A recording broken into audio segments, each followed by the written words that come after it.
Hello, my name is Maggie O'Farrell and I'd like to talk about my new novel, The Hand That First Held Mine.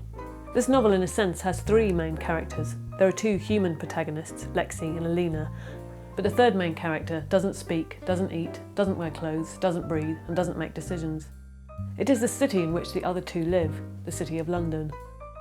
I wrote this book while living away from London, while missing it and thinking about it. I lived here for 12 years and leaving it felt a little like a divorce. So in a sense the novel is a love letter to a city I left behind. It's also a love letter to a particular time and place in London's history, Soho in the 1950s, a place I'd come to know through the stark black and white images taken on its streets then. Soho was built by landowners who hoped it would become as fashionable as Mayfair and Bloomsbury, but it became instead the black sheep of London, the rowdy, dishevelled relative who had no money but had a great deal more fun. And it has since its very inception been irrevocably associated with music halls, fly-by-night theatres, prostitutes and, worst of all, immigrants, artists and intellectuals. After the Second World War, Soho became home to a thriving bohemian artistic community. It was a place to escape post-war austerity, a place of daytime drinking, after-hours clubs, gossip, rivalry and enormously significant artistic output. On an average day here, if you went into a pub or a cafe, you might have found yourself sitting next to Francis Bacon or Lucian Freud. George Melly might have been propping up the bar with Dylan Thomas or Brendan Behan. But it was a world that existed for only a very short time, just a decade or so. And the novels and poetry and paintings and journalism that came out of post-war Soho were to change Britain forever.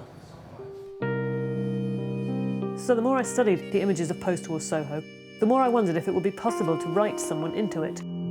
You often hear about people being airbrushed out of photographs, but I wanted to attempt this process in reverse, to make up a person and place them in this vanished world. And so the character of Lexy was conceived.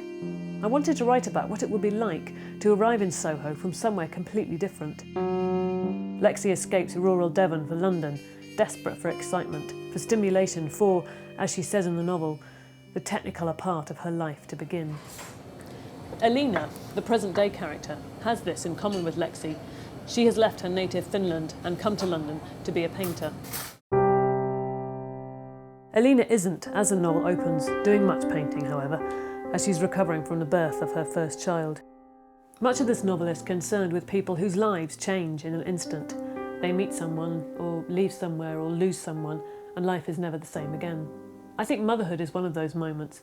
It's a seismic event that changes everything forever. With Alena, I wanted to write about very early motherhood. It's not something I've read in fiction before much, the oddness and elation and exhaustion of those first few weeks with a baby. I think all women who happen to be artists are haunted by that quote of Cyril Connolly's: "There is no more sombre enemy of good art than the pram in the hallway." Whether or not you believe it, and I for one certainly do not, it can definitely frighten you. One other thing that interested me about having children was that it brings back your own infancy in micro detail. And I began to wonder what might happen if the details and images that came back to you were unfamiliar. Ted, Alena's boyfriend, is finding fatherhood an unsettling business. The recollections it brings forth do not fit with what he knows of his life. They involve people and places he doesn't recognise. These two stories of the hand that first held mine, although separated by time, are in the end connected. I can't tell you how, of course, but Lexy and Alena live in the same city, separated by half a century, and their lives are linked in a way that neither of them could ever have expected.